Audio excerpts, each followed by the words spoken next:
யாத்திரை செய்து கொண்டிருக்கையில் தேவதூதன் சொப்பனத்தில் தோன்றி, கிருபை பெற்றவளே வாழ்க, கர்த்தர் உன்னுடனே இருக்கிறார்.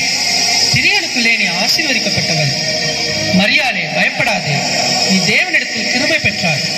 இதோ நீ கர்ப்பவதியாகி ஒரு குமாரனை பெறுவாய். அவருக்கு இயேசு என்று பெயரிடுவாயாக. அவர் பெரியவராயிருப்பார், உன்னதமானவரின் குமாரன் எனப்படுவார். கர்த்தராகிய தேவன் அவருடைய பிதாவாகிய தாவீதின் சிங்காசனத்தை அவருக்கு கொடுப்பார். அவர் யாக்கோபின் குடும்பத்தாரை என்றென்றைக்கும் அரசாடுவார். அவருடைய ராஜ்யத்துக்கு முடிவிராது. இது எப்படி ஆகும்? நான் புருஷனை அறியேனே. பரிசுத்த ஆவி உன்மேல் வரும், உன்னதமானவரின் பலன் உன்மேல் நிழலிடும்.